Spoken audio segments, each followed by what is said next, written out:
Thanks very much for letting us do this. We're going to talk a little bit about what's going on with the machinery safety standards in the packaging and processing machinery industries here. Part of what PMMI does is provide technical services to members. And we're assisting members and companies to navigate these different industry standards, and we're going to talk about a fair number of these today. Understanding what's going on with machinery safety, and particularly also with the regulatory requirements. We are looking for issues that are going to impact members of the industry out 3 to 5 years to help them prepare for and get ready to address those issues. We spend a fair amount of time writing industry safety standards. That's both at the national and the international level.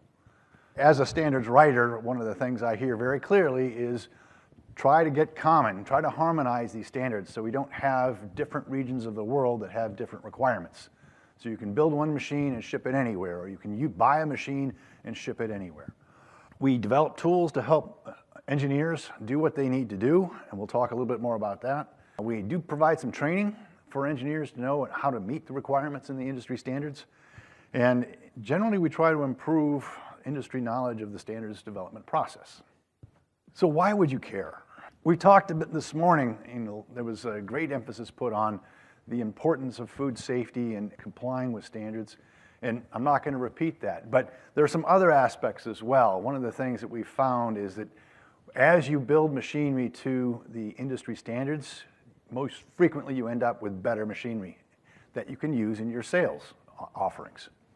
There's certainly the reduced liability aspects, making your company defendable in the event we get into litigation. The international alignment, the idea of building or buying a machine and shipping it anywhere. Competitive advantages. This helps you avoid the apples to bananas comparison as a machine builder. You have a machine, you submit the quote, the proposal, and your competitor has a price that is much less than yours. Is it really apples to apples, or is it apples to bananas? And when you can demonstrate how you're actually using the standards to comply with the requirements, you can actually negate some of that price difference.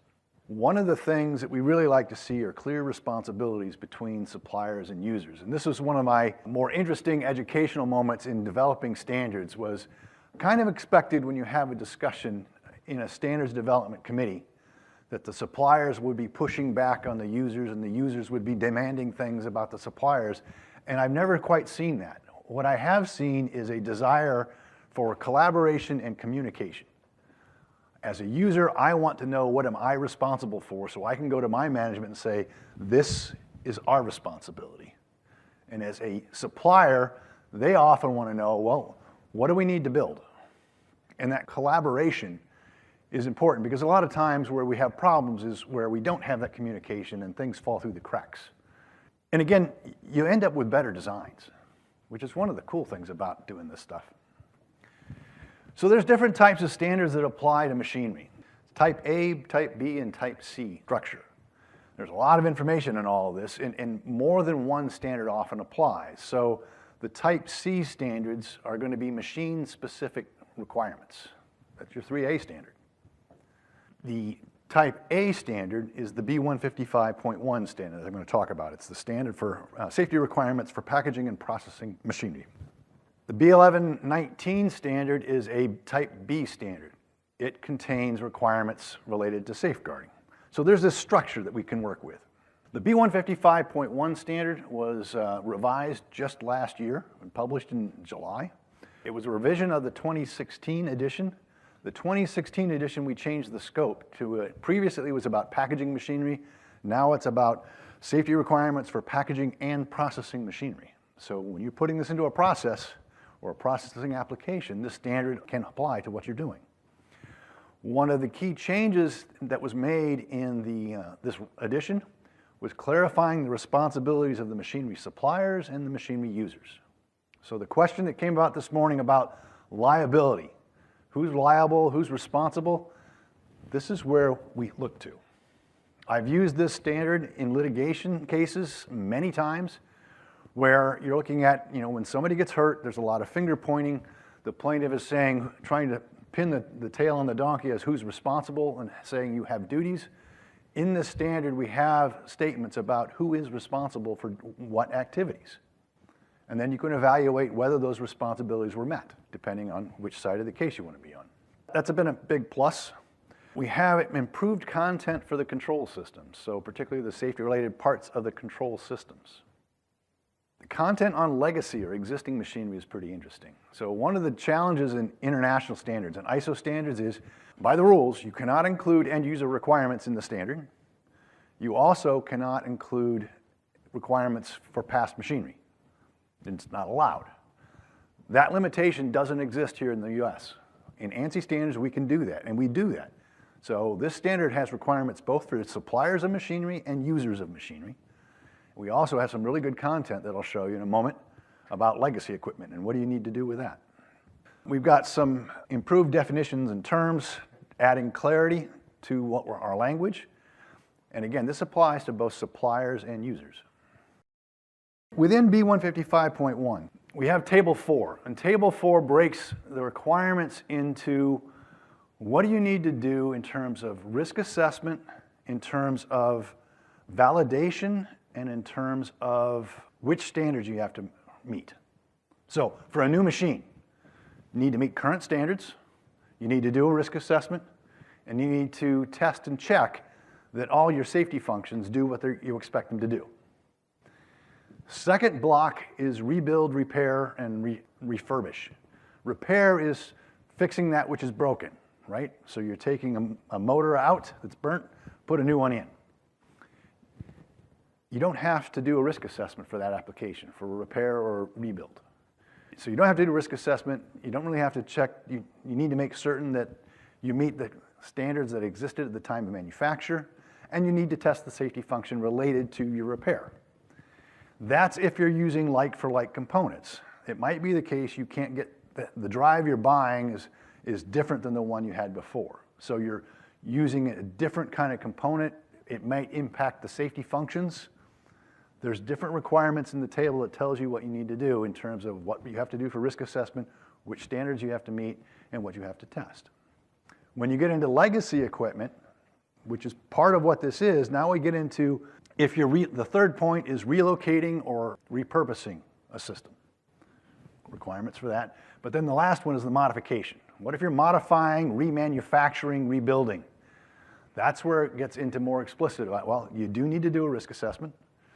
The functional safety you need to do as well. And I believe, if I recall correctly, and I always hate when I have to try to do this without looking at the standard you need to meet, that's where it depends. Typically, it means you need to update it if you're doing a modification. Certainly within the scope of your modification. If you're working on a process line and you're modifying only one portion of it, that doesn't mean you have to bring the entire line up to current standards. That's not a requirement. So how does it apply? Well, on the left side, you can see the suppliers go through their design development process. And the risk assessment process shown on the right is fundamental to both suppliers and users. Most of you are familiar with the risk assessment process. I won't get into the details of that, but that's what underlies the standard. Clause 6 of the standard is written all about the flowchart on the right. On the left, potential collaboration between the suppliers and users. Ideally, we would hope that the supplier would do their risk assessment, their preliminary risk assessment, before they quote the job. Why? Because you understand what's going to go on. You may not have all the details worked out, but you understand the tasks and hazards that people are going to be interacting with, so you can develop solutions to help prevent people from getting hurt. If you do this after you quoted the job, then you have to have the discussion with the end user about, we need to add some more risk reduction measures. Who's going to pay for them? So it's great to do this early and often. The user needs to look at the design of their workplace and how the equipment and their processes are going to go in here. If you have a turnkey solution, these come together and you get a very collaborative effort. There was a question this morning about, well, what if you build a machine that can be used in many different applications? There's going to be less collaboration, potentially. It's more of a purchase off the shelf kind of thing. So there may be very little collaboration. The standard addresses how to work with that. The risk assessment process, as we use it, goes through these steps, setting the limits, identifying the tasks and hazards, and that's something in machinery safety that's very important. The task-based approach, it's not required, but it's certainly encouraged in the standard because you understand what people need to do on and around the equipment and how they can get hurt doing so. Can't tell you how many times I've investigated accidents where people have said, I didn't know the machine would do that. I didn't know it would move. I didn't know that it would turn. And they end up getting seriously hurt. Identifying the tasks that people do will lead you to identifying those hazards, which is part of what's described. Now, a lot of what we see in the European approach to risk assessment is hazard-based. That's fine too. And in truth, in the end, it kind of needs to be a combination of both, hazard-based and task-based. But that content is in the standard. One of the more interesting parts about risk assessment that I've learned over the years is the discussion about how to assess risk. Yes, it's severity and probability, but you can have some pretty long-winded discussions about how to rate things and the scores that come out of this and what factors you should consider. And one of the things I've learned is it just doesn't matter, not really as much as you might think. How you score it is maybe different than I score it, but what really does matter is what do we do about it? And that's step 4 of the risk reduction process. That's how we apply risk reductions. And different people have different opinions about that. I was at a presentation last week where they intended to spend 2 hours getting everybody to align on what the definitions of severity were and the different levels of probability. And I wanted to shoot myself because it just doesn't matter to me at all. And frankly, it's because I may rate something as serious, you may rate it as moderate. It's not serious and completely minor. That's not the gap we see. What I do want to talk about is what are we going to do about it? So that's part of the risk assessment process. It's contained in the standard. We actually asked the question in this flow chart, is the residual risk acceptable? That gets to be a little uncomfortable when we start talking with legal counsel.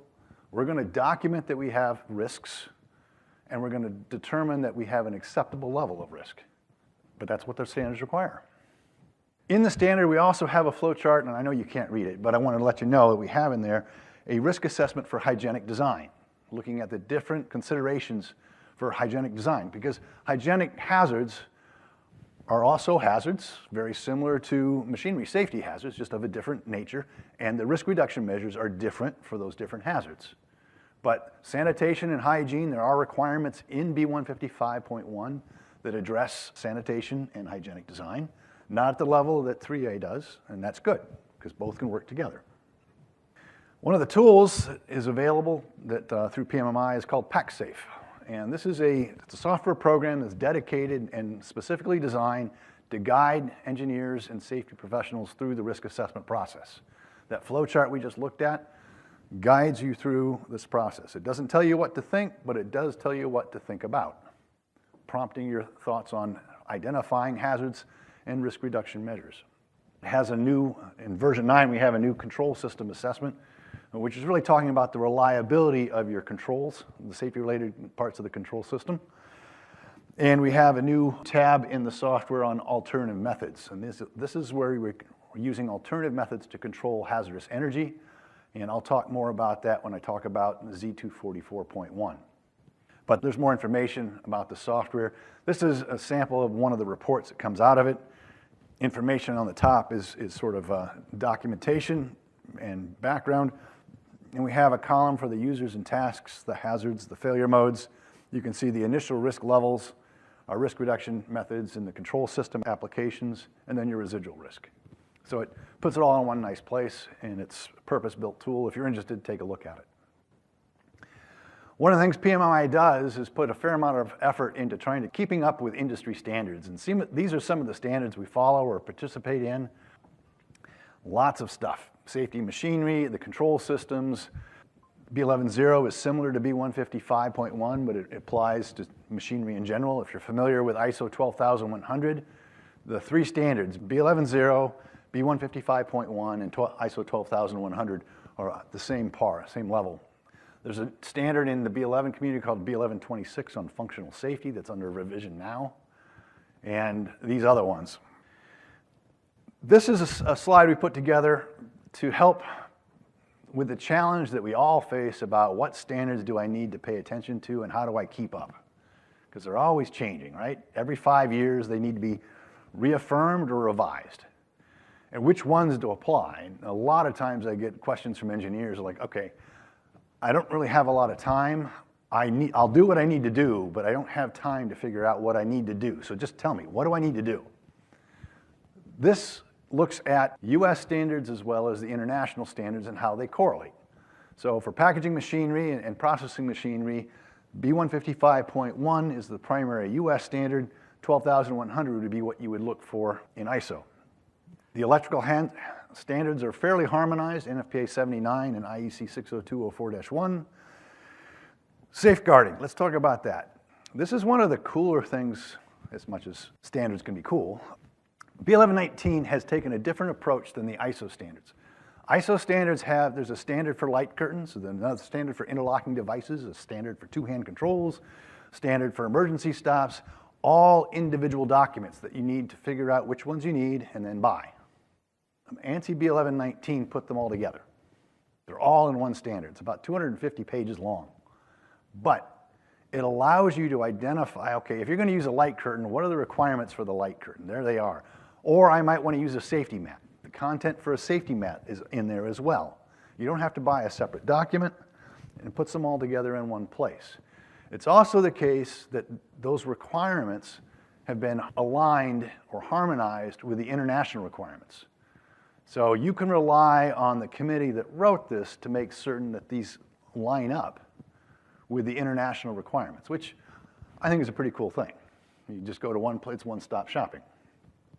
You may not think it's cool, but it's also after lunch, so it's fine. Control of hazardous energy is the Z244.1 standard, and they're somewhat applicable as the ISO 14118, and so forth. The new machinery regulation. This was released in June of last year. It goes into effect in January of 2027, which isn't that far away. What was the machinery directive is now the machinery regulation. It's a regulation because as a directive, individual EU countries could modify the requirements to make special requirements for their own nation. It's not allowed under a regulation. So we've got greater certainty and uniformity in the requirements. The US had no direct input on this document. It's a European law. We did manage to have indirect input through PMMI and the Department of Commerce and other colleagues that we have trying to influence the content so we didn't get bad content in and have to deal with it. And early on, one of the early drafts, there was a lot of bad content in there. It was written not by engineers or people that had technical knowledge. It was written by politicians and lawyers. So you can imagine their attention to detail about definitions wasn't very good. What has come out of it is the new machinery regulation. The first, where it started, was pretty onerous. Now it's actually quite reasonable. There's still some warts on it, but it has a 42-month transition period, which again is going to be in January 2027. And it's one of the weird things is up until January 2027, you have to use the machinery directive if you're shipping machinery to Europe. As of the 20th of January, machinery regulation complies, and you're not supposed to try to transition between them. Fortunately, the content is fairly similar. There's greater legal certainty and uniformity in the applications. One of the big topics was the digital instructions for use and declarations. Can you provide your declarations and the instruction manual in digital form only? That was not allowed under the machinery directive. It's now allowed. There's a few provisions about AI. That was one of the big bugaboos in the first draft. That's been extracted to be a separate regulation at a future time. There's some content about cybersecurity as related to access for the machinery. There's requirements for autonomous and remote controlled machinery, and additive printing is now allowed. There was a big talk about what was a substantial modification, and that related to, well, what do you have to do in terms of recertifying or reevaluating a machine based on a substantial modification? So there's more clarity there. There was a trick of not providing the software with the machines, and that's, if you don't provide the software, then you can upload that later and you get around a loophole in terms of, is it a complete machine or an incomplete machine. There's requirements now for tracing log on the software revisions and power interruption, and the use of rescue equipment is another interesting addition. I'm going to switch gears again to something that is specific to the US, which is the Z244.1. It's the control of hazardous energy. If you're familiar with OSHA's requirements for the control of hazardous energy under 1910-147, this is the lockout tagouts requirements. OSHA has published their standards back in 1989. That's over 30 years old. Technology has changed a lot in 35 years, and what you can do in terms of controlling energy instead of isolating has changed an awful lot. But the OSHA standards have not yet. So this standard, Z244.1, provides a mechanism for you to control hazardous energy without locking it out and still keep the workers safe.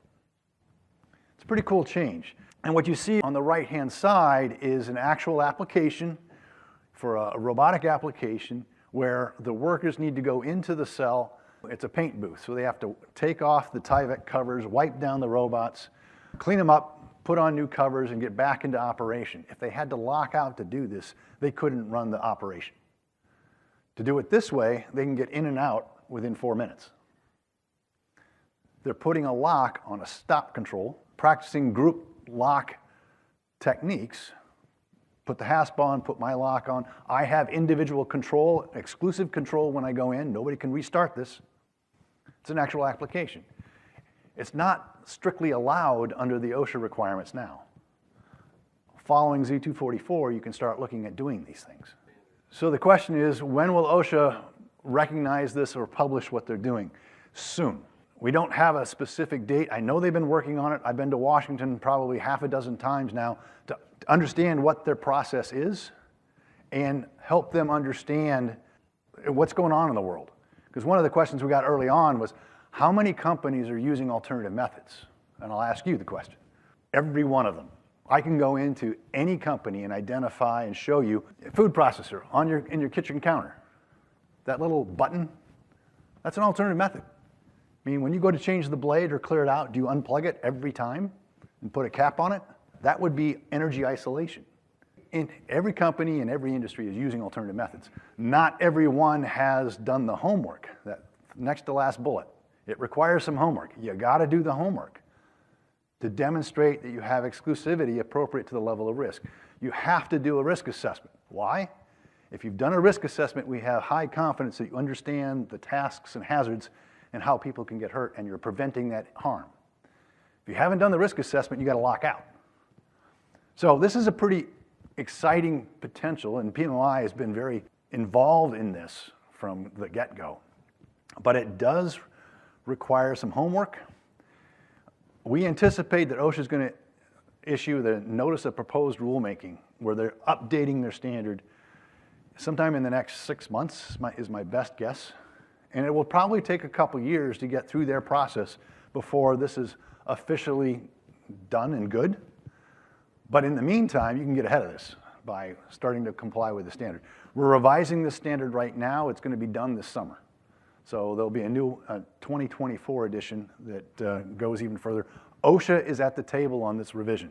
They are involved, which is a great thing. The technical training for engineers that PMMI offers. We talk about the risk assessment process. We talk a lot about control systems and functional safety. We get into the alternative methods question. Also cover CE marking and what manufacturers need to do to send the machinery to the EU. And believe it or not, there are plenty of companies that work only in the North America region, but they get an order now and again to go send machinery to the EU, and so they need help figuring out that process. We talk about what's required by the standards, and we focus on what the attendees want to know. So you come with questions. If you've got a lot of questions about functional safety or litigation, liability questions, we're not lawyers, but we can talk about it in the context of the B155.1 standard and your responsibilities. We can do this at your site, or we also offer this in conjunction with the PAC Expo shows, either in Las Vegas or this year it's in Chicago in the fall. This is a free training course that PMMI developed. It's an introduction to standards development. This was developed with a grant from the Department of Commerce under the Market Development Cooperative Program. It talks about how standards can assist in meeting your business objectives. It's an interactive learning tool. It's being used in several different graduate engineering programs. One of is the University of Alabama at Birmingham, and the professor was involved in the B155.1 standard development. And another is at the University of Wisconsin, Stout. This is a free tool. It's available. You can go to it. You can send your folks to download this and work through it, and we would encourage you to do so. And then some contact information if you want more about that.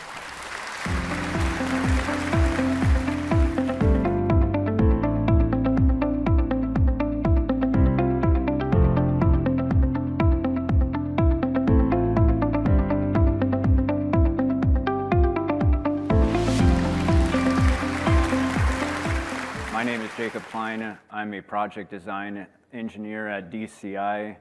I got that title in 2019. I started in DCI about 12 years ago, doing a lot of the conceptual designing for both pharmaceutical tanks, which are a lot of pressure vessels, and also the food and dairy tanks. And then I transferred into the food and dairy project design engineer. We currently hold 6 3A authorization certificates that I manage with our CCE. I also am on 3A Workgroup 1, where we discuss vessel standards and rewriting those. I know a lot of people in that work group are manufacturers and also customers. There's a shortage of food safety people, sanitarians, so the invite is there for those people to get involved. Eric will talk on that more. My presentation today is on fabrication technologies and how they impact vessel cleanability. Overview that I'm going to discuss, different methods of fabricating a head, and then shearing of material, laser and plasma cutting of tank components, bending and forming tank components, CNC machining tank components. This one's been talked about a lot, orbital welding of tube, fitting install techniques, and then also hit on some polishing techniques, but I know that's been talked about a lot. So I'm going to talk about 4 different methods to fabricate a head. At DCI, we do the hydroforming method, and we pull and roll our cones. The press formed, we don't do that. We go and purchase those. Those are typically plate heads. And when we first started, we spun our own heads, but we no longer do that. So the first method I'm going to discuss is hydroforming of heads. The dish is inflated and formed using water pressure, and we just make heads out of sheet and gauge material because it's way easier on the dies. If you use plate material, it really does a toll on the dies. We can make a head from as low as 12-inch in diameter up to 156-inch diameter. When you get into those larger diameters, you have to go thicker material for the strength. An advantage to this, and why I think we made the change to use the hydroforming head, is that it has lower and more uniform residual stresses and has consistent material thinouts in the dish area. A disadvantage is this is a very large piece of equipment. It takes up a lot of room in the shop.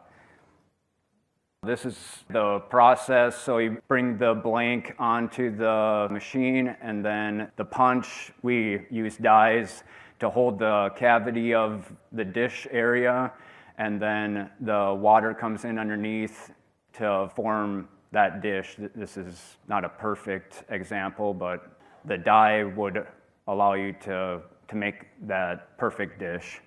The larger the diameter, the more pressure you're going to need. Next one is press forming heads, and so the dish is formed by making many passes of small bumps on the heads, And in the industry, people call this bumping of heads. Typically, these are plate heads for pressure vessels. You do get some inconsistent material thin out and residual stresses with this. Spinning of heads, the dish is formed over a rotating mandrel. Typically, or this is what DCI did, all sheet and gauge material, just because it's easier to form. And back when we first started, I believe the advantage of using the spun head was that it was a smaller equipment footprint. It didn't take up as much room in the shop. But the reason I think for the change was the disadvantage, and that is the higher residual stresses and inconsistent thin outs in the material.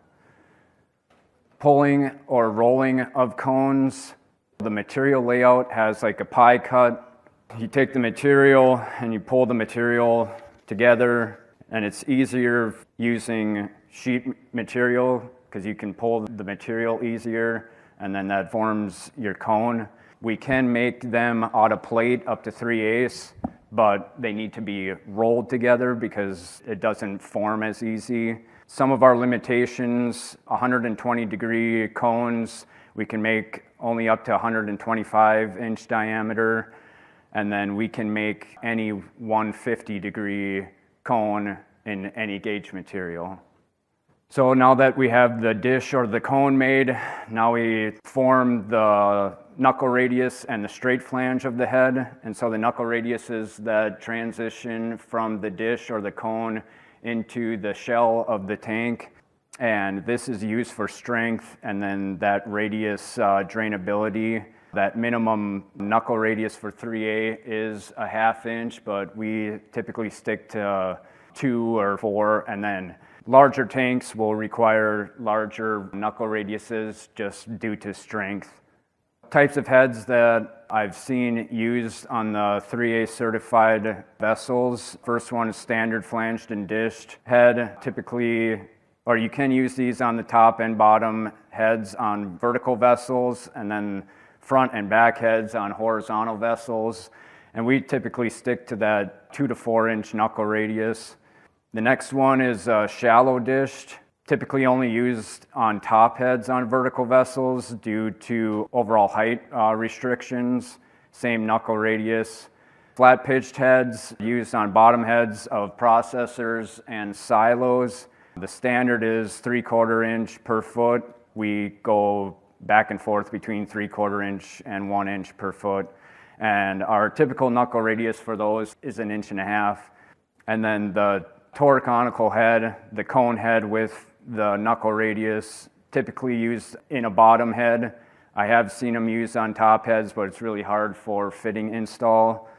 Apex angles, 90 to 150 degree. 90 is a pretty steep cone. And then the knuckle radius varies due to that strength requirement.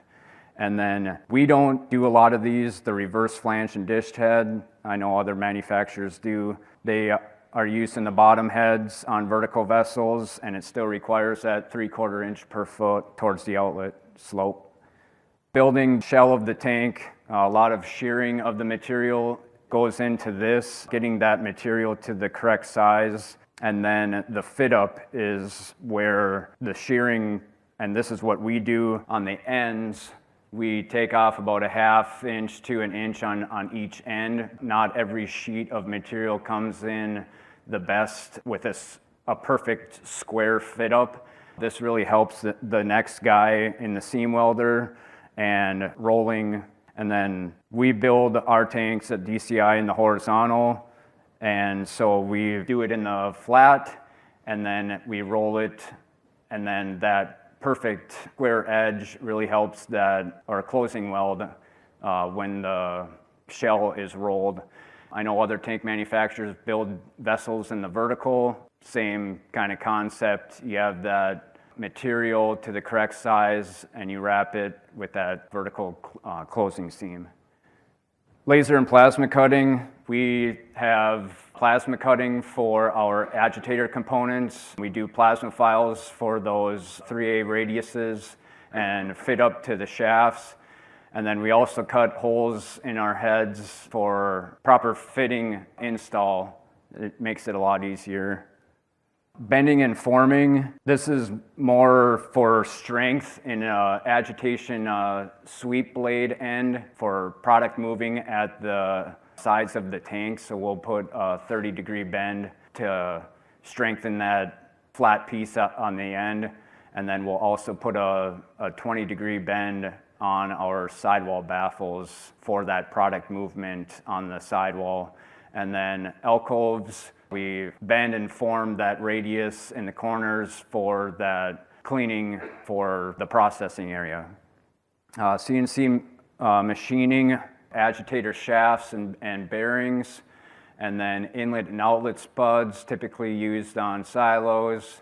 And then we do machine a few thermal wells and gauge sleeves. Orbital welding, we do a lot of orbital welding for our vent and CIP tube lines on our silos. We try to hit that 25 to 50 ppm oxygen for no or minimal heat tint and corrosion resistance. And then this chart, everyone's been using that one. But the number 2 is 25 ppm and the number 3 for us is 50 ppm. And so we try and stick to that range. Fitting install techniques that we like using with the food and dairy tanks because they're made from sheet material. So we'll cut a smaller hole in the top head than what the fitting is, and we will pull a flare radius so that you can do a butt weld and burn through weld there instead of inserting the fitting and doing a fillet on both sides and then needing to go in there and polish out that, I call it a tough fillet weld. You kind of sometimes lose your fillet weld because you're polishing so much to get it back down to a 32 RA. Some general welding techniques to avoid that metal distortion. On the left, this is a very large ferrule. It might be a race face pipe flange. We'll start by tack welding it in, and then we'll start clocking our welds and just like going slow, doing different short welds as we go around the ferrule. And then we'll also use these cooling devices for welding in flanges. It helps cool the metal back down so you can keep going instead of waiting for the metal to cool back down. And then some polishing techniques that we have used, hand polishing with buffing wheels, Scotch-Brite welding pads for different grains. We have our own head polisher and we have our cylinder polisher. This helps a lot with getting those large components to that 32 RA finish. And then one that we use is, we call it ribbon polishing. We'll just tape off on both ends of the weld to just polish that section.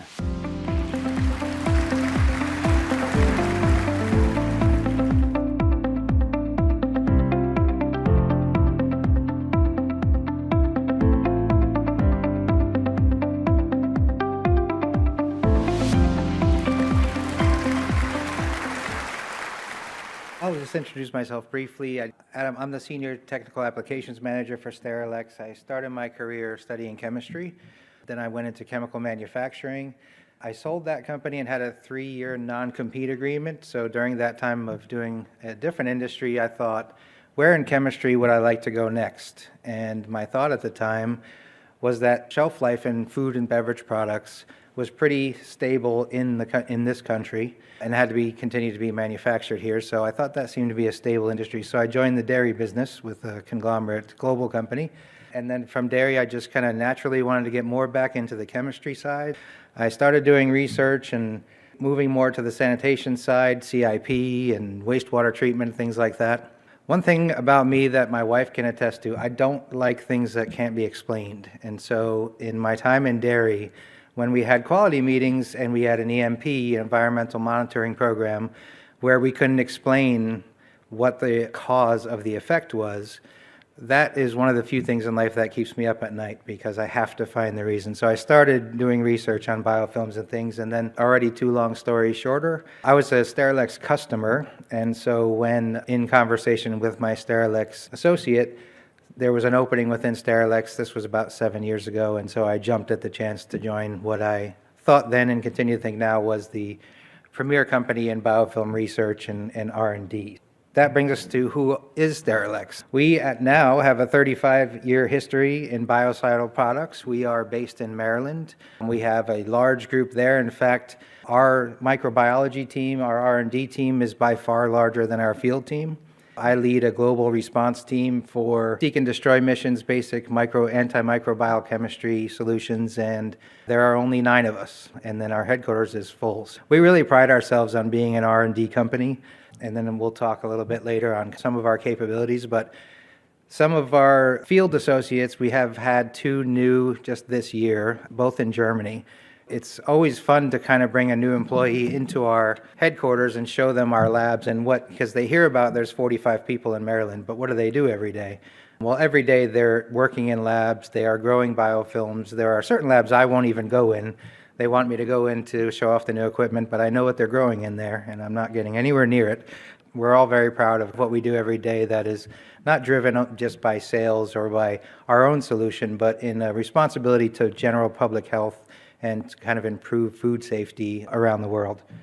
Just an example of some of the brands, I mean, we are a trusted partner and solution provider all throughout the world in just about every brand that we all know and that we ingest. And my children are getting a little older now, but back when they were little, we used to have fun going through the grocery store, and I could point out to them what I thought were the safest and best, highest quality products in the store, and we'd kind of make a game of it on what would be the best thing that they had never tried before that Dad said was safe. I never said what was unsafe. I kept that quiet.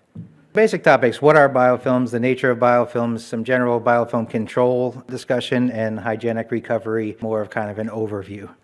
What is a biofilm? Self-organized community embedded in exopolysaccharides. It's called an EPS structure. That is a very pretty picture from the Center for Biofilm Engineering. Of course, naturally, we partner with all of the leading biofilm research universities and centers and groups around the world, so we are able to access a lot of really beautiful pictures. Quick funny stories. We took my children to an Ethiopian restaurant last year, and the owner was an amazing man, and he spent time at each table, and he was a microbiologist in Ethiopia, so he was even showing my children pictures of all these beautiful flora and, on a micro level, greens and purples and blues, and just amazing. This is really, at least maybe just for me, but it's a beautiful picture. And then he kind of said, and so what does your dad do? And I had to take a second and just go, well, kind of kill everything that you just showed my kids. That's kind of what I do every day. So what's needed for a biofilm to develop? And, it's the same thing as micros. Obviously, they're the source of a biofilm. So you need the microorganisms. They are actually what creates the structure. Moisture, food, and that equals a biofilm. Water is something I'll probably discuss just a little bit, but I don't mean there has to be flooded water or hoses. Bakeries, dry environments that don't even allow drop hoses anywhere in the facility, they're going to have biofilms in every drain in the facility. Just about 99.99, I believe, percent of the time is the agreed upon percentage for every production facility in the world. And then time. Time is what allows a biofilm to really form that protective structure, protect those microorganisms inside. Show you some examples of that. Old news. This is something that, many, many years ago, more than I'd like to admit, I came across some of the research done, and there wasn't a lot, not what we consider today modern research, but this is 1684, as you can see, and so Van Leeuwenhoek in the 1670s actually developed and designed the first single lens microscope, and he started looking at things like pond water, and he identified and drew out pictures. And he was a bit of a strange researcher in that he never wrote a book or a paper officially, but he would write these wild rants of letters to different scientific peers at the time, and he was published without his consent. But what was pretty amazing for us as a company, and I'll tell you why, is that he says here, from whence I conclude that the vinegar with which I washed my teeth killed only those animals which were on the outside of the scuff, but did not pass into the whole substance of it. And so he was taking samples with his single lens microscope from his own teeth. Why is that really cool for Sterilex? Well, we started in the dental industry as a tiny little company. Our founder, Dr. Shira Kramer, and her husband invented our first chemistry, and they used that in dental water lines and things like that. This is something that's we have a conference room named after him at our headquarters. So where are biofilms found? I mean, the easy answer is everywhere, but this is a real-world example. Teeth, again, obviously, we started there in that industry, and I don't go home and scare my children or family or neighbors with what I see out there in the world. But I do use some scare tactics with things like brushing your teeth or biting your fingernails because, when you have a microscope at home or you have the experience of knowing that people die from these things, I use a bit of scare tactics. Freshwater environments, this is a rock here, Washington State. The other picture is kind of an exothermic type of lens that they put on there, but it's just kind of to show what would be hot spots for growth. Some real-world examples from our field work. This is a beverage tower dispenser drain. You can see there on the left side there, that round part, that is a completely ignored line in this facility. And these, on the right there, the ropey type of extrusions, those are things, living organisms all throughout there. Now, has every biofilm developed that strong of a protective structure? No. It does not. This is one of the most extreme examples we ever came across. And these are not hard to find, of course, right? These are so visual and they're, you can actually grab on, I wouldn't suggest it, but you can grab onto it and pull it out of a pipe. There are YouTube videos where I've seen that they do giant drainage lines under the ground by homes and things, and they pull out these 50-foot long micro snakes, some people call them. Those are easy to find, but always an indication of neglect. A biofilm doesn't get to there unless it's left completely alone without any stress. This is an interesting one I like to bring up. This is the back of a steam throttling valve. It's a housing.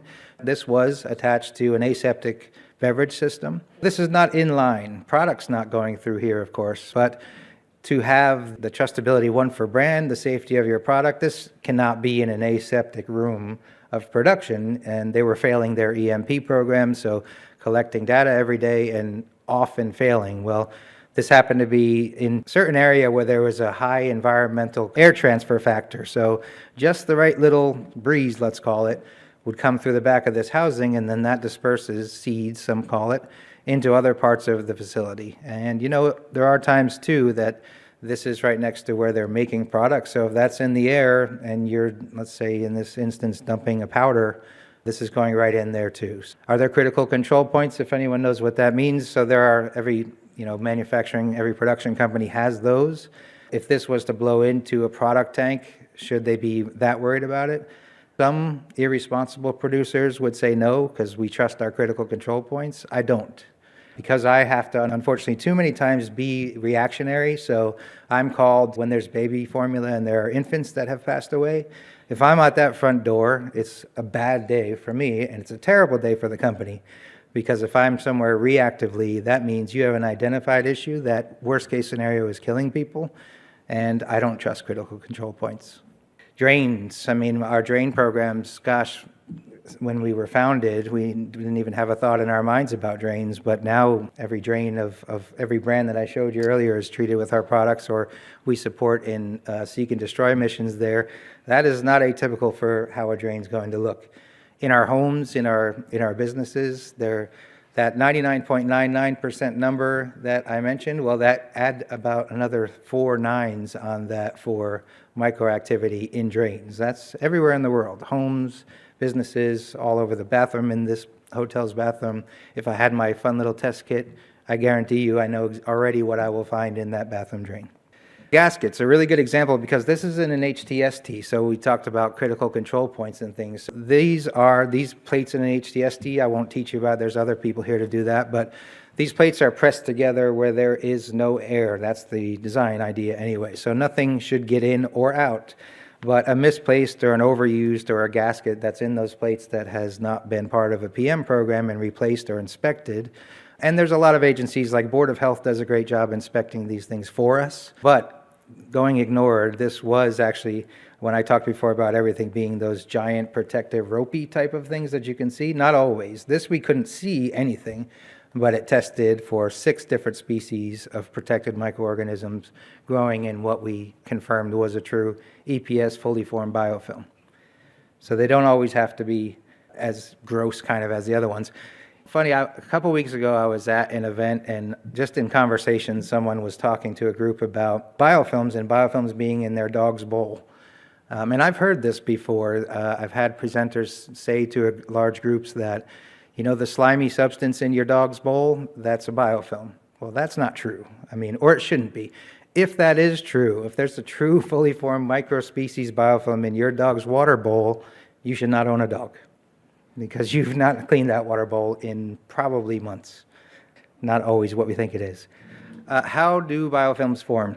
As I mentioned before, kind of the components that are always in place when there is biofilm formation, but these are nice graphics. Free swimming cells, meaning that there are microorganisms all over the environment, everywhere in the world. They're always looking to attach to a substance or to a surface. Interestingly, for micro content or just things that are alive, not necessarily that will make us sick. One of the things I do once in a while is, if I believe that air is the source of contamination in a facility, I will do air testing. And the first thing I do as kind of a control vector is I will test outside of the facility. It's standard practice for air testing, all four corners outside of the facility. Every time, everywhere in the world, those come out too numerous to count when we plate the algar strips, because that's what our air has. It's living organisms that you can't see that are just massively everywhere. But inside a facility, that should not be how it looks. So that first graphic, that's what everything looks like out there. So new genes are expressed to synthesize the matrix polymers, the start of the EPS structure. But we have a great video. We did it from like a childlike perspective of how to explain a biofilm. And in that, it makes the microorganisms and things into little type of cartoon characters, and they actually build a physical house in our little video. But that's what they do. It's the organisms themselves that lease out these substances that start building a protective layer. Now my job is to kill and remove that and keep it away forever. I do find it really amazing. I'm always kind of in amazement of the old Jurassic Park thing about it, find a way to live. That's what all these things do. That's all they're trying to do. So they coordinate. They actually have signaling molecules. They are, for all intents and purposes, speaking to each other in there. There are times where we've done studies where there is a hierarchy within a biofilm, so there are stronger and weaker species. Listeria, in fact, is kind of the one we hear most about because it's so dangerous for humans. Listeria, though, in the hierarchy of microorganisms, is very easy to kill. One of the easiest, actually, especially in a vial, which is what we all do when we're in a lab coat. It means nothing in the drain in our facility, but as a species go, Listeria is very easy, low on the hierarchy in a biofilm, but very movable. And so that's why it's so prevalent in our business, in the food and beverage industry. It can move very easily. Bacteria reproduce, and then they form microcolonies. So, again, just like our little video that we're real proud of for childlike kind of expression, they expand just like we do. They start with one home and then they split off. And I think we made it into a trailer and then a two-story and then a mansion. And that's what happens in a biofilm. So they break off, they live completely in harmony to some extent, and then they just grow. Chemical gradients are established, so there are different protective layers within the main EPS structure that are starting to form too. There's a variety of environmental niches, so coexistence, diverse species. It's amazing in the past 15 years from when I started looking into biofilms to where we are at today, just the amount of information. I've met PhD candidate students at events that are growing biofilms in their basements, just as side research projects. I wouldn't recommend that either. I wouldn't want one. But it is amazing to me to see kind of all the brilliant young minds that are taking what has been done and expanding on it. And so that's where we get all of this, really, is just by continuing to try to understand what's happening that puts our health at risk. Biofilm does afford protection from antimicrobial agents. In fact, an EPS structure has a charge. Whether you go positive or negative, and I won't get into a chemistry lesson, but positive or negative when you're attacking something with chemistry, a biofilm very easily repels both the positive and the negative side. It's a neutral charge is really the only way to attain penetration of an EPS structure.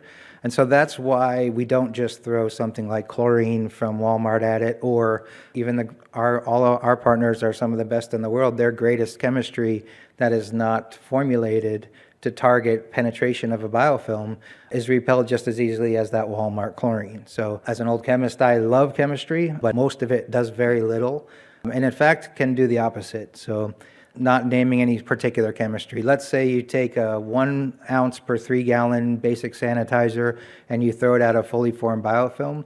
What that will mainly do is, for general terminology, it'll make it mad, make the organisms mad. And they look to leave, will to live again. So again, there's many species that can't move. There's a lot that really can.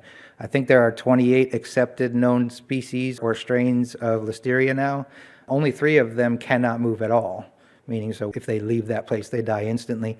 The others all can move, and so if we stress out a biofilm, don't actually penetrate it and fully remove it, you're not going to have a lot of success. And even if there is some level of kill within the structure of a certain amount of those colonies, communities, whatever you'd like to call them, they normally, with modern research shows, will repopulate within 48 hours. So if there is anything left there, they will be just as strong and populated within 48 hours from that treatment. Again, there's reasons why we have such a large group that research this every day. Just examples of how they can move: rippling, streaming, detaching, seeding dispersal. Seeding is the most dangerous term for any plant, whether it's an automated CIP system or a basic mop in a bucket. When you seed your plant, what that means is, again, whether it's from biofilm as the source or not, it is antagonizing, so to speak, the microorganisms themselves, and they're looking for a way to move, and so any of those ways they can move. But if they seed a plant, then they start the process over. They already have the EPS, the polymeric substances, formed or able to form, and so once they settle, instantly start now regrowing, let's call it a new house, and then of course rolling. So they can move in many different ways. How are they studied? We have some pretty amazing labs. We do have a CDC biofilm reactor. We have different equipment where we can both grow our own biofilms, we can inoculate grown EPS structures to see how certain things are getting along. Once in a while, we are requested to use one of our EPS structures to take a microorganisms that's been collected from one of our customers, and then we will kind of enter it into there to see if we can get some mathematical calculations about how quickly it'll populate, so we can help hand in hand do our seek and destroy missions. So we have all those capabilities. Hydrated biofilm and dehydrated biofilm, I won't talk a lot about it. There is a gentleman in Toronto I met at IFP a couple of years ago, John Yves Laurent, and he is doing a lot of research right now on dehydrated biofilm, dry biofilm. He's more brilliant than I could ever dream to be. I won't say we're on the same page yet, because a lot of the research is collecting samples and then rehydrating. So do we do that in our labs? Yes, we do. But do I feel today that there are dry biofilms that are a risk for our public health? I don't. I'm not there yet today. But it certainly, when I go back to saying how things frustrate me when I can't figure out the answer, it certainly would explain a lot over the years when we just cannot figure out how something is moving and showing up here. It's like, I don't know if anyone's ever looked into like quark research and things, but when the research is on an atomic level and they expect it to show up here and it will show up over there and there's no explanation for it. Well, it's similar to things that have happened to us with microorganisms and tracking. So a dry biofilm as a transfer vector would certainly make a lot of sense. I would love for it to be an explanation. Not there yet, so I didn't want to go into too much, but it is being researched. Drip flow reactors, and ours looks a little bit more modern than that now, but another way where we can manipulate things that are either sent to us or grow our own so that we can mirror what is out there that is concerning one of our customers, or again, just in our general R&D. We do projects, as I mentioned, with universities. With University of Wisconsin is kind of our next one. They have a fully functional protein processing facility in that university. One of the more amazing places I've ever been to, and they are actually growing certain organisms in drains now so we can study how they treat them. And this is all in an effort to really educate the next generation. They have a little meat store right on campus called Varsity Meats. That's all processing that's done under the same roof as right next to the classrooms and things. So pretty amazing, and this is the kind of things that we do in our labs as we partner with these different organizations, universities, or even places like EPA and regulatory agencies. So how do we control biofilm? This goes right in hand to why we're here, 3A, sanitary design. These are just basic pictures, but don't overlook the basics. I can tell you 100% of the time, anywhere I go, a lot of people call it low-hanging fruit. It's in every plant I've ever been in my life, and I expect it to be in every one I ever go to. No matter how many times I am promised We don't have that here. You won't find that here. We don't have a sanitary design problem here. It's not due to irresponsibility or a lack of focus or any of that. It's just, it's everywhere. Until the whole planet is rebuilt from scratch, this is going to be everywhere. So things like screw threads sticking out are things that I look for. I mean, beyond the general sanitation or lack of sanitation there, if you can't touch it, you can't clean it, you can't disinfect it, you cannot find a biofilm or treat a biofilm. And so all these areas that are not a proper sanitary design are harbor areas. These are the areas where I'm going to start looking for a biofilm if something is getting out of that protected structure and starting to move through the plant, and then, again, God forbid, putting product on hold or making people sick or worse. In that idea of don't overlook the basics, I mean, strict GMP and GHP adherence, master cleaning schedules, training, is just of the utmost importance. And I do it a lot, even as I know probably a lot of people in this room do, when we're talking to a customer that has sanitary design issues. It's not always a lazy maintenance department. Sometimes it is, once in a while. But it's not always a lazy maintenance department. Sometimes it's just the new eyes, something that's being walked by 100 times a day by their 400 people. I may walk by it once and just say, that is a problem. I mean, that should not look like that, or it's in such disrepair that needs some attention. And then I can do some testing and say that is a problem. That has growth. But adherence to the policies for the public's general safety is important. Minimize and control water. There's a war on water. That's kind of a mean way of putting it. I hope we're all responsible people. Water's a finite resource. Black belt and CI, or choose the position. It's kind of on all of us to do whatever we can to help save water. General sanitary design, general best practices for water usage, all of that has a higher meaning for the world, but guess what? It also helps a lot when it comes to biofilm control. If we can deny it water until I'm convinced that dry biofilms are real, if we can deny it water, then today my opinion is you can eliminate biofilms just by doing that as part of it. Leak checks. I was at a session earlier about CIP where there's a great video of a leaking pump. That's one of the things that I train new people on my team, or that we review before we walk into any facility, is basically two things. If I can only say two things to my team before we walk in, I'm going to say, look for leaks and look up, because those are the two most overlooked things in a plant where we can find a lot of sources. Dry sanitation, whenever possible. And that's easy to say for a bakery where water is not allowed and not a part of the process. Harder to say in places like a dairy where there's water shooting out of a separator every 8 minutes or whatever it may be. But when possible, even separating zones and making one zone dry, if that's possible. It's a great preemptive step to fighting biofilms and biofilm formation. Segregating wet and dry SSOP areas, again, just kind of in that same vein, make that a part of a company culture of the sanitation program, and then it goes back to strict adherence. Hygienic zonings containing microbially sensitive materials. That's in general done everywhere I go nowadays anyway, but it's a good reminder. Anytime you can reduce risk, however you have to do that, is really important. Protect exposed finished product streams. That should be part of any responsible company's model, especially when it's around sanitation, but that is all in adherence with policies that do have to be developed, though. Periodic deep clean and disinfection. This is something that I'm not going to completely date myself, but 20 years ago, this was not done. And now, actually, as a side note, we are starting to get very busy in the cannabis industry. Well, the cannabis industry right now, when it comes to infused products, has a huge biofilm issue, and it is, without making an excuse, it is only because of a lack of understanding of sanitation and proper production for products that we may be ingesting. I was at a brownie company, infused brownies. I asked when the line was cleaned. This was just a few weeks ago, and they said 3 weeks ago. Well, you're making food. There's 12 biochemists, researchers that maybe are really good at making better marijuana, but they were not very good at making safe brownies. So this is one of the things that they needed to do immediately to rectify all the mistakes they had already made.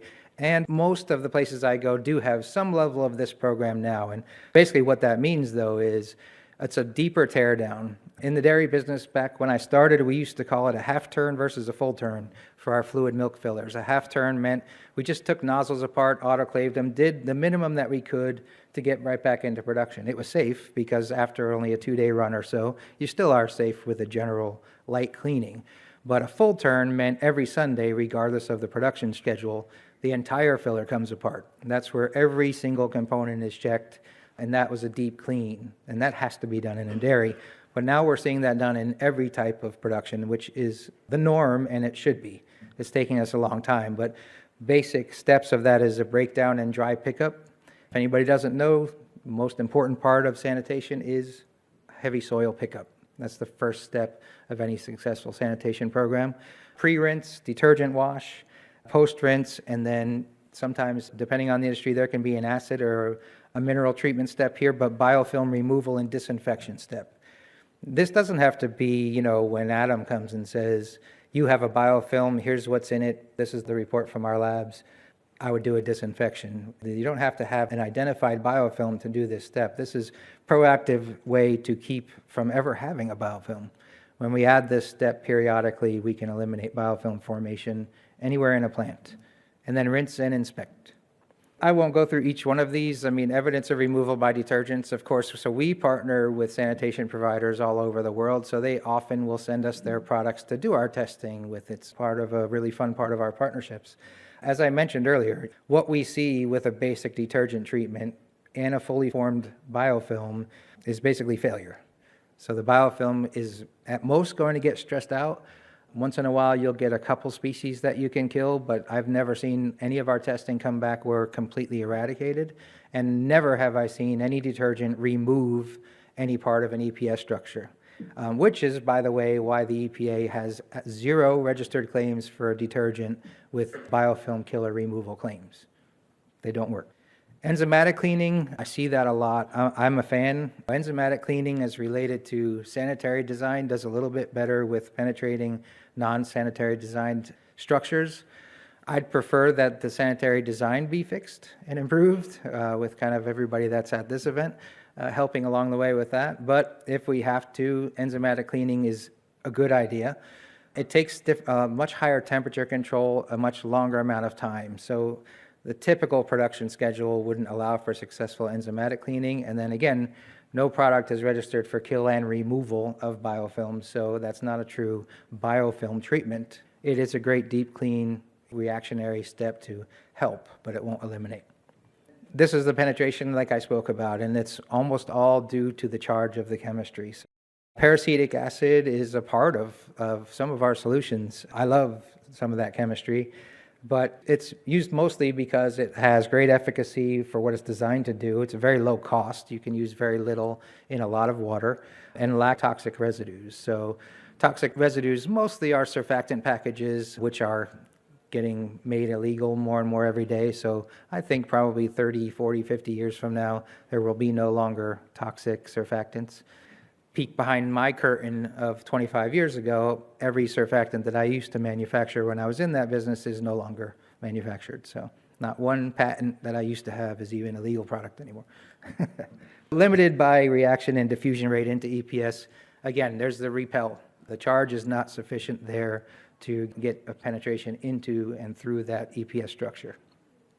How we work on, all of us in the industry, how do we work to improve and get that removal and kill action with a biofilm is improving penetration. Again, altering the charge of the chemistry, that's always with a reformulation, but a lot of us are working on that, even if it's just for educationally. Nobody wants a black chemist in the field, meaning that a sanitation person should not be making their own cocktails of put a little more red in there. That seems to work really well. We don't ever want that in a plant. But we can now with EPA, we've developed a novel testing procedure with EPA where we can test our partners' products for use in the real world, where we'll have multiple registrations on different labels and products that we don't even own. Destabilizing the EPS, attacking on a cationic charge, the bridges, using chelating agents has been something we're still in research, but has been very successful. So always looking to improve that technology, and attacking multiple sites. Adding active ingredients. We are using glycolic acid in our R&D right now as a booster to a PAA, and we're seeing some pretty amazing results with that. We are in field testing now, so we've donated quite a bit of chemistry to even some of our partners so that they can continue to do some of this research. Again, the goal is always to improve the safety out there, and we don't need to own a patent that no one else can look at with a novel chemistry. We want to share that. That's part of our responsibilities that we're encouraged to achieve at Sterilex is to, sounds kind of cheesy, but really is to help the world. Some epifluorescence imaging of biofilm, so you can see the control fully formed biofilm, always in electromagnetic images or enhanced images is always green. 800 parts per million of PAA. Red and orange, so compromised and dead, and then 800 parts per million PAA plus a booster is where we're starting to see a true removal of the structure itself. So enhanced biofilm efficacy, again, just a lot of the work that we are doing. Years ago, our legacy products are products that have been around quite a long time. We, with EPA, we only had a biofilm kill claim. And some QA managers or directors of QA, whatever it may be, would say, why don't you have remove? I don't care about kill, I just want it removed. And others would say, I don't care about kill. If it's removed, then what do I care if they're still alive? So to me, that was a rather strange argument because depending on your perception, one is better or the same as the other. So we do have both claims now. We pursued those at the request of our customers. But this is why we do things like this, is we are always, again, every day at headquarters working on improving efficacy. We have a customer that will say, I have this new species or a new strain, or we've done third-party testing, so we actually know what strain or what species this we've speciated. So in our zone 4 is the exact same one as in zone 1. And so they'll send that to us, and then we're going to do our testing. And sometimes it's testing different chemistries. When we seek it, that we can destroy it, regardless of if it's our chemistry or others. Quick lessons learned. This was quite a while ago, but something we were a part of. A multi-state outbreak of salmonella, and we all read about all these things all the time now, which is a good answer, by the way, when I'm asked by some of the older generation, you know, we've been in this facility for 35 years. We've never had this problem that you identified now. Why is that? And I would most of the time say, well, when did you start testing for it? Usually the answer is rather recently. For 33 years, you didn't test for it. And for 2 years, you are, and there's a zero tolerance. So it's a problem that's been here the whole time. Well, this is an example of a problem that was there for a long time. This was dry and unsweetened cereal. A couple of protective mistakes there. The perception of we're a dry facility.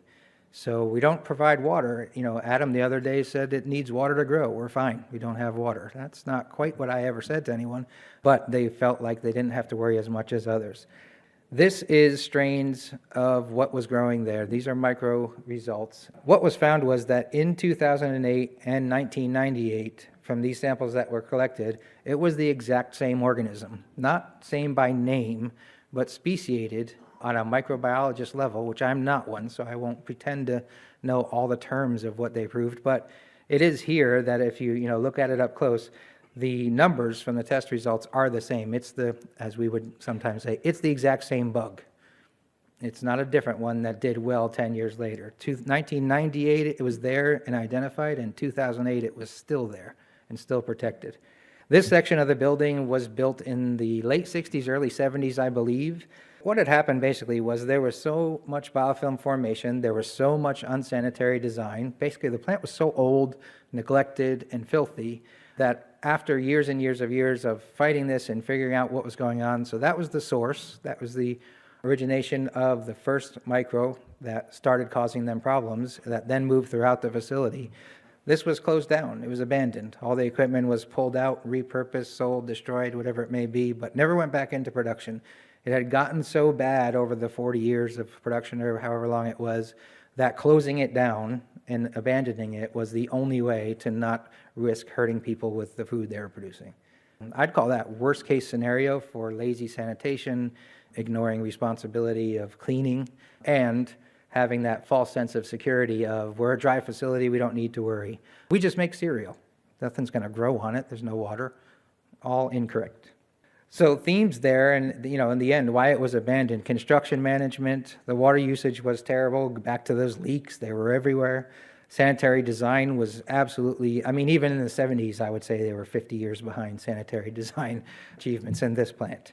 And then product testing, that was an additional issue that they had in that section. They tested the product from there at a different level than they did in the newer spots of the facilities. All I can say on that is just to make up numbers here. If you're doing environmental testing for product safety, if it's your minimum failure rate is 5 CFUs or whatever your testing method is, then it's 5 throughout the facility, not 5 where you have great modern sanitary design and 150 where you don't in the old 70s plant.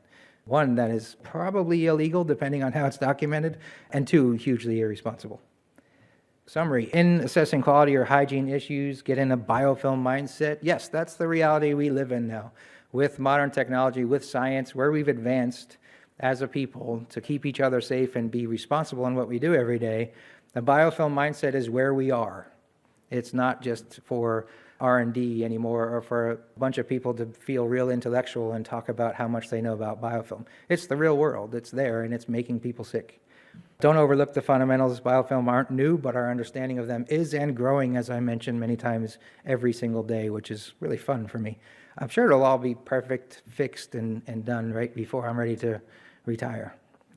And incorporate a tailored biofilm mitigation hygiene method. As I mentioned, that's important, and then actually that maybe would put me out of a job if everybody in the world did it, but I would prefer that they do. As I said, reactionary, and that baby food was a real-world example. Unfortunately, I was there. Reactionary is terrible. I don't like making a living being reactionary, and nor should our customers. Proactive, and that's not for me to sell Sterilex chemistry. We aren't always the solution. Sometimes I'll tell someone what the solution is that has nothing to do with Sterilex, but that's proactive. That's what I really want to see. And thank you.